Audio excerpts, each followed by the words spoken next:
예, 극동방송의 아나운서를 지낸 공부영이라고 하는 분의 삶이라는 꽃들이라는 글에 나오는 내용입니다. 이분에게는 그 두 어린 아들이 있었는데 그 동네에는 강욱이라고 하는 또 다른 아이도 있었습니다. 그 아이와 늘 어울려 노는 겁니다. 그런데 이 강욱이라고 하는 아이는 정신지체를 가진 아동이어서 그와 나이가 같은 또래 아이들은 놀아주지를 않고 늘 놀림과 조롱을 당하는 그러한 아이였습니다. 그런데 이 작가의 두 어린 아들들이 이 강욱이라고 하는 아이와 놀아주면서 깍듯하게 형님 대접을 늘 해주더라는 겁니다. 그런데 이 강욱이라고 하는 아이는 참 고집스러워서 잘 놀다가도 아이들이 왜 반칙을 하느냐고 이렇게 항의를 하면은 그것을 수긍하고 그럼 다음부터 안 하겠다고 이렇게 말을 할 줄 알지를 못하는 거예요. 그래서 오히려 손찌검을 한다는 것입니다. 그러면서도 이 강욱이라는 아이하고 계속 노는 거예요. 손찌검을 할 뿐만이 아니라 분풀이를 한다고 그 당시에 이 연탄을 떼던 시절에 연탄재를 잔뜩 집 앞에다가 깨트려 놓는 테러를 가하더라는 것입니다.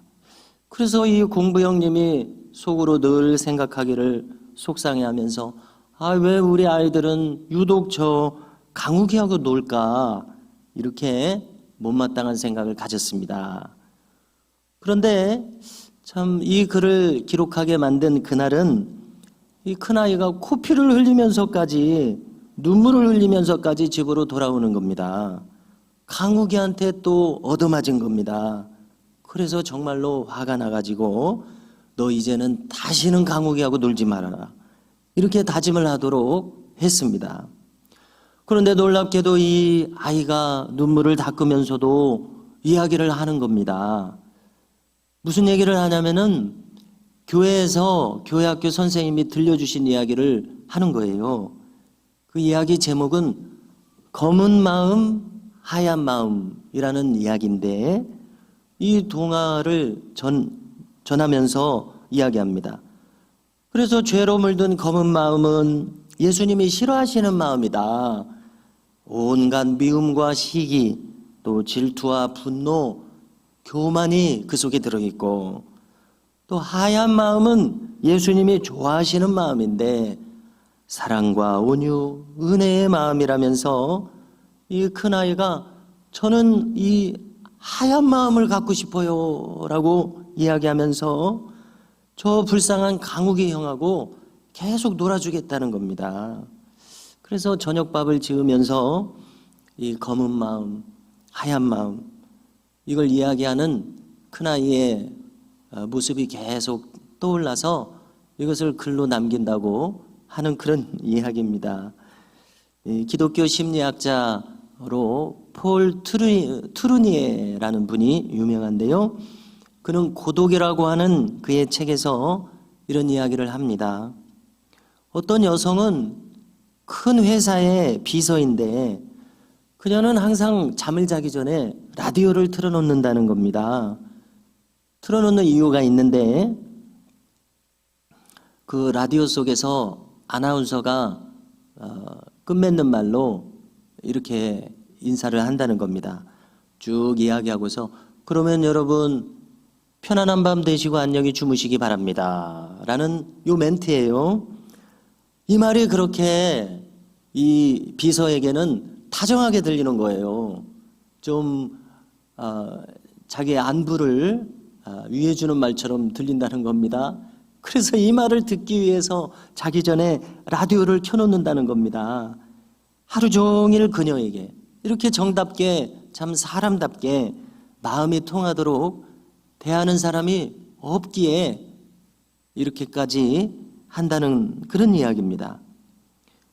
그런가 하면은 폴 투르니에의 동료가 말해주기를 같은 상담 심리학자로서 폴 트르니에의 친구분이 이야기하는 겁니다. 우리에게 상담을 하러 오는 사람들이 꼭 이 자기 마음이 아프기 때문에 오는 것만은 아니더군. 많은 가정부들이 우리에게 상담을 하러 오지만은 그분들은 꼭 아파서가 아니라 인간다운 대접을 받기 위해서 우리에게 오는 경우가 있더라고. 왜냐하면 병원에 오면은 그분들의 말을 잘 들어주고 인격적으로 우대하면서 이렇게 대해드리지 않는가. 그것을 바래서 온다는 것이지. 그러나 그들이 일하는 집에서는 고용인처럼 하대하는 대우밖에 받지 않는다는 것이지. 이렇게 이야기합니다. 그런가 하면은 웨더 헤드라는 사람은 참 심각한 말을 전해주기도 합니다. 한마디로 말해서 많은 사람들이 자기 가까운 주변 사람들로부터 상처를 받은 거로 고독한 길로 가더라는 겁니다. 예를 들어서 가까운 가족 중에서 어떤 아이는 형이나 누나로부터 조롱을 받으면서 자랄 때에 위축되고요. 또 어떤 경우는 부모님으로부터 종종 무시당하는 말을 들을 때에 아이들은 자꾸만 자기 속으로 움츠려들게 된다는 겁니다. 그런가 하면은 어떤 아이는 학교 선생님이 늘 무시하는 말을 하기 때문에 결국은 말더듬이가 되는 경우도 있다는 그러한 보고입니다. 그래서 이와 같은 내용들을 들을 때에 소위 말하는 스몰톡이라는 말을 요즘 하지 않습니까? 작은 이야기라는 뜻이죠. 그래서 짧게 서로가 주고받는 이 이야기가 참으로 중요하다. 이 이야기 속에서 사람을 인격적으로 대우할 수도 있고 그를 참 비참한 마음이 들게 할 수도 있다. 그런 이야기입니다. 일상생활에서 던지는 한마디 한마디가 누군가를 그 마음을 북돋아 주기도 하고 죽이기도 하는 이 엄청난 중요성을 가진다는 것을 우리가 잘 이해해야 할 것으로 생각이 됩니다. 저는 늘 생각하기를 13세기 이탈리아의 대신학자인 이 토마스 아퀴나스의 한마디를 기억하고 있습니다. 그는 인간이란 무엇인가라는 이 주제에 대해서 이야기할 때에 이 인간론에 있어서 의미심장한 한마디를 남겼습니다. 한 인간이란 누구인가? 그의 행동의 총합이 그 인간이다. 이 짧은 진술은 우리로 하여금 깊은 생각을 줍니다. 인간의 행동은 사라지지 않고 영원히 그에게 남아있더라는 것입니다. 이것을 생각할 때 우리는 참 두려운 마음이 들지 않을 수가 없습니다. 우리가 보람있게 잘한 행동도 있지만 실수한 행동도 많거든요. 실수한 말도 많습니다.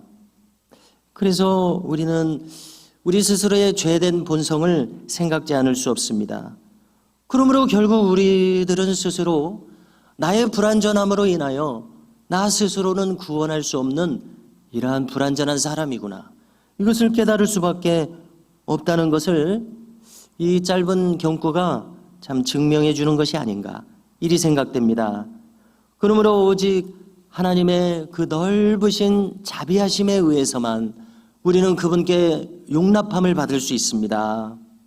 또 우리에게 예수님의 십자가의 대속하심이 얼마나 필요한가 이것을 절실하게 느끼게 되고 정말로 우리는 하나님의 은혜가 필요한 사람들이구나 알게 됩니다. 주전 4세기에 저 유명한 그리스의 철학자 소크라테스가 활동했습니다. 그에 대한 재미있는 일화들이 여러 가지 전해지는데요. 한 번은 그의 아들에 대한 일화입니다. 이 아들이 아버지 소크라테스에게 이 분해하면서 씩씩거리면서 왔습니다. 그래서 아버지 소크라테스가 너 왜 그러느냐 물으니까 아들이 대답하는 말이 이 말입니다. 아이 엄마가 저를 원수 대하듯 하십니다. 이렇게 이야기를 하는 거예요. 자, 소크라테스가 어떻게 대답할까요? 자, 이 말을 다른 이야기를 꺼내서 이야기를 하는데요. 너 일전에 저 우리 마을에서 연극하는 것을 본 적이 있지 않느냐? 그 연극에서도 두 사람이 그렇게 싸우지 않았느냐? 원수가 돼서 그렇게 싸우지 않았느냐? 그런데 한번 생각해 봐라. 그 두 사람이 연극에서 그렇게 원수로 싸웠는데 연극이 끝나고도 연극이 마쳐지고도 그 두 사람이 싸우게 됐는지 한번 생각해 봐라. 그랬더니 이 대답은 어렵지가 않습니다. 아이 아버지 당연히 연극이 끝나면 두 사람이 싸울 이유가 없죠. 싸우지 않을 것입니다. 그랬더니 그래 바로 이것이다. 얘야 엄마도 마찬가지라고 생각하거라. 엄마의 행동도 엄마의 본성에서 나온 것이 아니라고 생각하거라. 이제 그 연극은 끝이 났다고 생각하면 좋을 것이다. 이렇게 이야기를 했다는 것입니다. 참 지혜로운 말이 아닐 수 없습니다. 분명 엄마의 행동은 무리한 점이 없지 않았을 것입니다. 그러나 소크라테스는 널리 관용하는 마음을 이 아이가 가지도록 지금 도와주고 있었습니다. 자, 오늘 성경 본문을 한번 같이 생각해 보십시오. 오늘 이 요한 3서는 우리가 즐겨 살피는 기회가 적습니다마는 이 사도 요한이 그가 늘 돌아보았던 소아시아의 교회들을 순회하는 가운데 있었던 일화를 배경으로 하고 있습니다. 이 짧은 요한 3서에 중요한 교훈을 제시해 주는 두 사람의 대조적인 인물이 나오고 있습니다. 이름이 비슷합니다마는 한 사람은 디오드레베라는 인물이고 또 한 사람은 데메드리오라고 하는 사람입니다. 디오드레베라고 하는 사람은 그가 그 몸담은 교회에 이 지도자 자리에 있었던 것 같습니다. 그럼에도 불구하고 사도 요한 일행, 사도 요한의 제자로서 교회를 돌아보고 목회하며 말씀을 가르치는 그런 제자들이 있지 않았겠습니까? 그들을 거절하는 겁니다.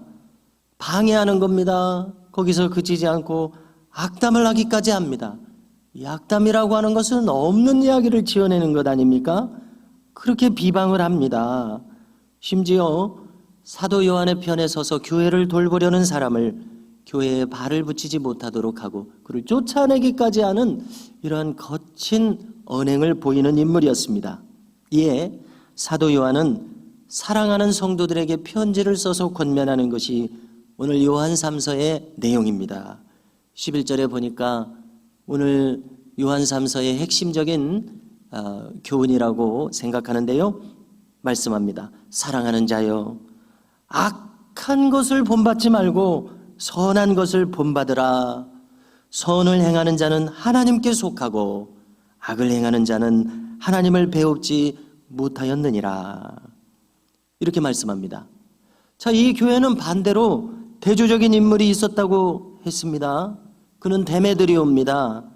아마 우리가 익숙한 서양식 발음으로는 이 영화나 어떤 소설에서 드미트리라는 이름을 들은 적이 있을 것입니다. 그래서 성경에는 데메드리오라고 기록되어 있지만은 영어 성경을 보면은 디미트리라고 우리가 익숙하게 들릴 수 있는 그러한 명칭인데요. 이 데메드리오는 조금 전에 이 디오드레베와 아주 다른 인물이었습니다. 한마디로 말해서 그는 사람들에게 인정을 받는 인물이었습니다. 그의 사람됨에 대해서 사람들이 인정을 하는 거예요. 또 놀라운 것은 참 짧은 한마디입니다마는 그는 진리로부터도 증거를 받았다라고 사도 요한이 표현하고 있습니다.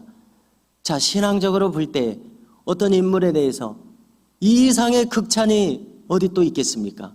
진리로부터 증거를 받은 인물이다. 자, 우리 교회에서도 우리 옆에서 신앙생활하는 분이 나에 대해서 평하기를 진리의 증거를 받은 사람이다. 참 말이 참 어렵네요. 진리의 증거를 받은 사람이다. 진리의 사람이라는 증명을 받은 사람이다. 우리가 좀 쉬운 말로 바꾼다면은 저분은 하나님의 사람이야. 저분은 정말 믿음 있는 분이야. 이런 표현인 것 같습니다.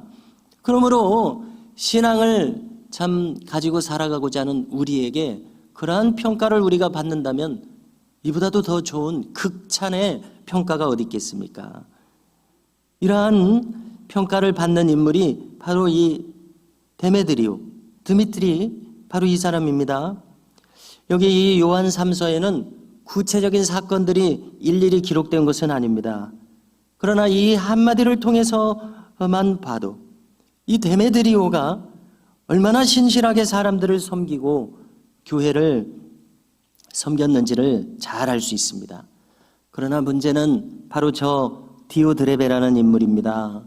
이 인물은 어떤 사람이었을까 궁금하죠. 자, 이 인물에 대해서 한마디로 파악할 수 있는 구절이 오늘 본문에 있습니다. 구절을 한번 주목해 보십시오.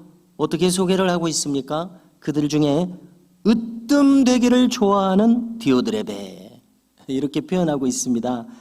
으뜸되기를 좋아한다. 이것은 어떤 마음이겠습니까? 참 독선적인 마음입니다.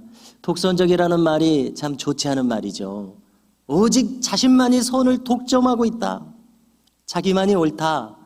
그런 것이 독선적인 것 아닙니까? 바로 그런 마음이 읽혀지고요.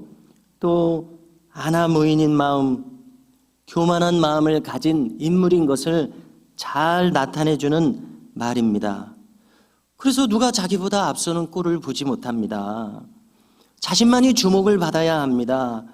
우리가 때때로 주변에서 이러한 성정을 보이는 분들을 만나게 되죠. 그래서 이것은 일종의 소영웅주의라는 말로 표현할 수 있습니다. 소영웅주의의 특징이 있다고 전하여집니다. 첫째로 자기를 과시합니다. 또 현실을 왜곡합니다. 그래서 자기 중심적으로 해석을 합니다. 그러나 그 결과로서 나타나는 책임들은 회피합니다. 실패나 어떤 문제가 발생하게 될 때는 다른 사람에게 책임을 돌립니다. 회피합니다. 그런가 하면 성공은 또 자기의 공으로 돌립니다. 참 곤란한 인물입니다. 그리고 마지막으로 대중들의 지지를 얻기 위해서 선동적이 된다는 것입니다.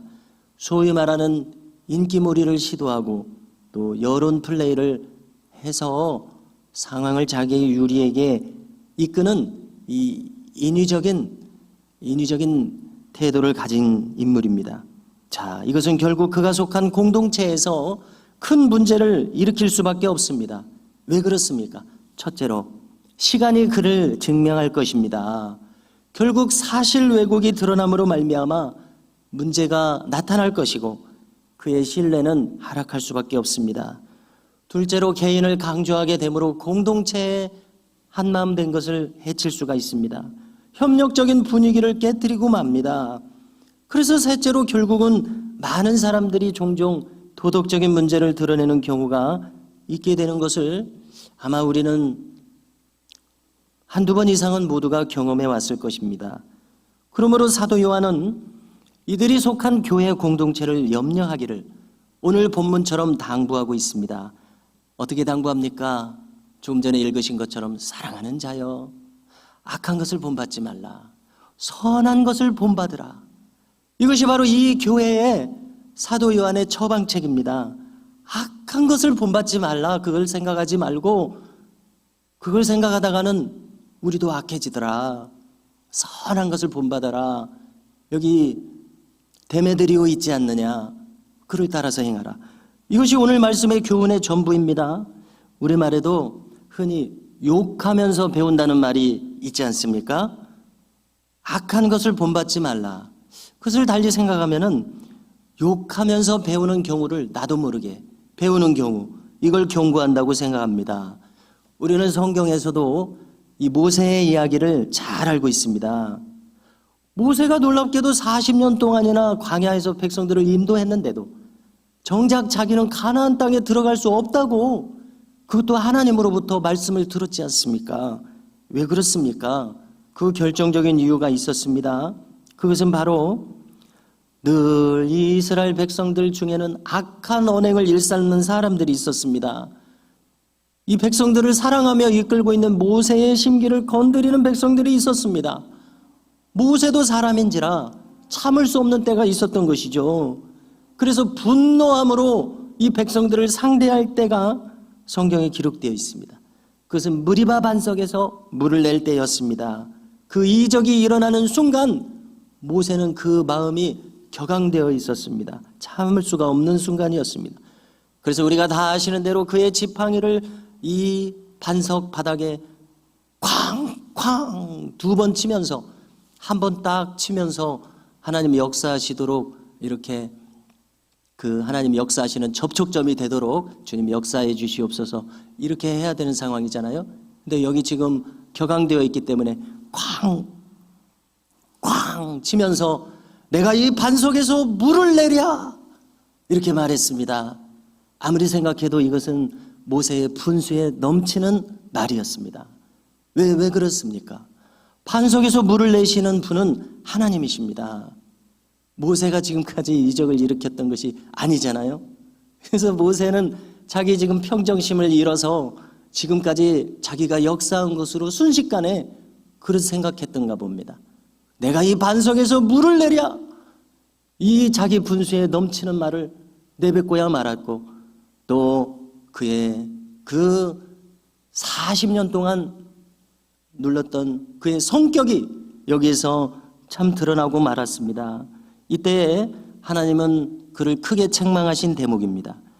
네가 나의 거룩함을 나타내지 못하였으므로 너는 가나안 땅에 들어가지 못하게 되었느니라. 너는 들어가지 못하느니라. 그렇습니다. 악한 자의 그 못된 마음을 고치려다가 나의 마음도 악해질 수 있다는 이 중요한 교훈을 이 대목은 우리에게 선사해 주시고 있습니다. 그러므로 사도 요한의 말씀도 비슷하다고 생각됩니다. 저 디오드레베 얼마나 이 공동체 안에서 못되게 행동하느냐.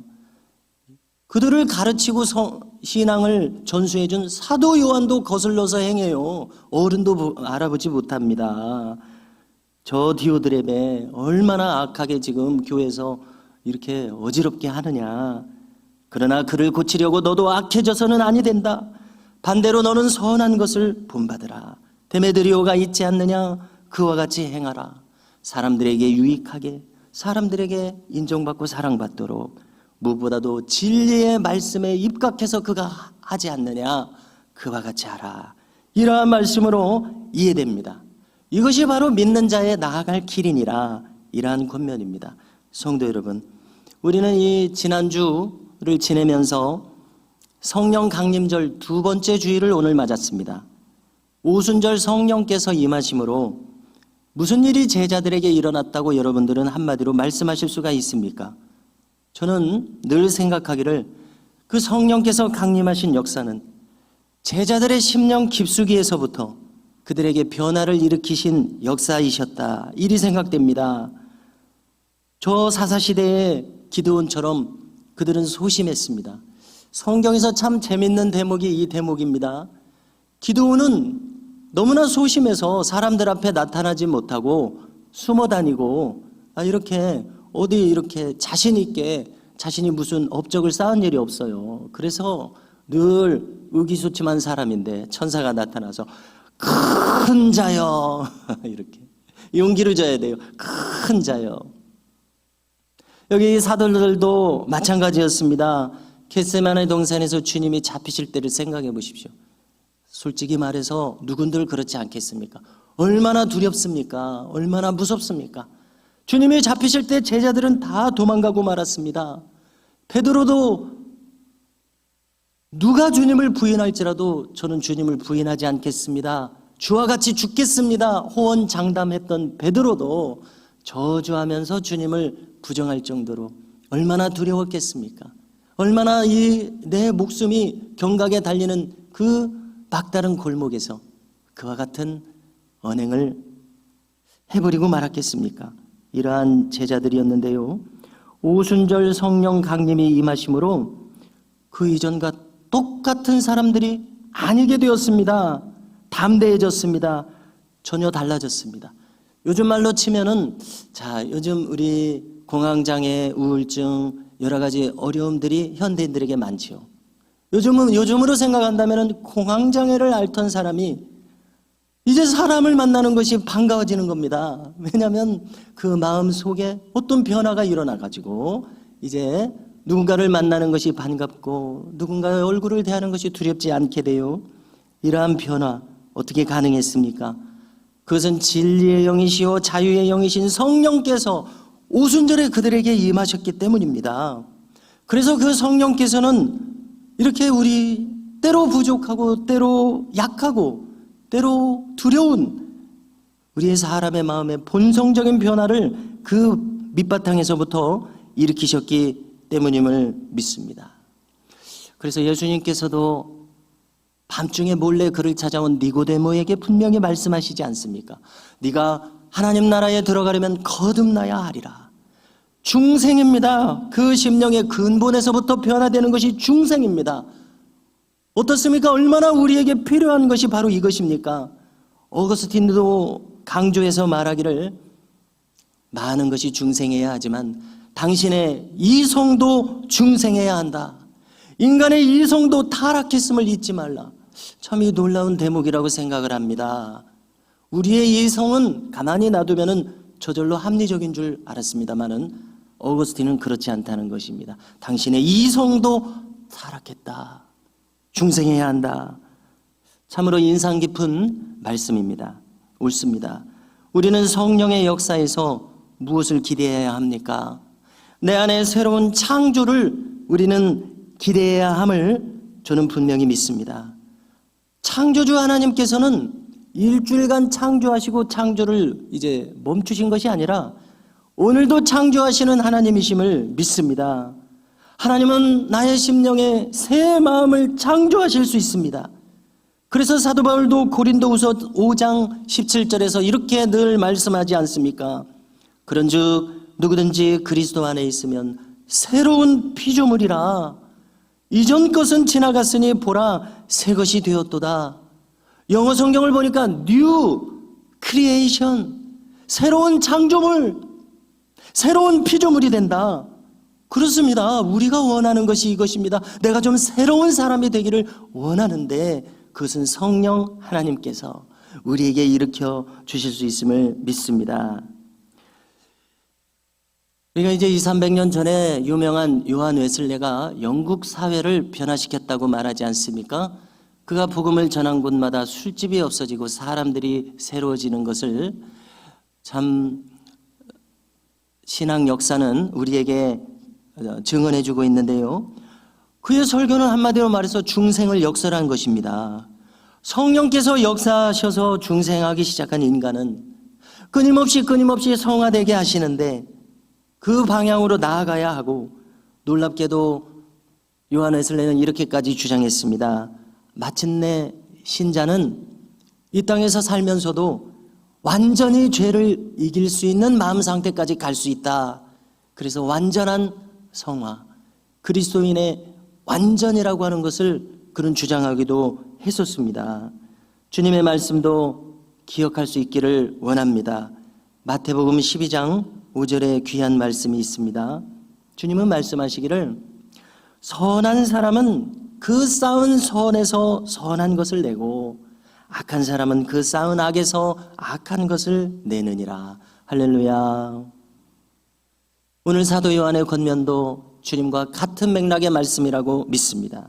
사랑하는 자여, 악한 것을 본받지 말고 선한 것을 본받으라. 선을 행하는 사람은 하나님께 속하고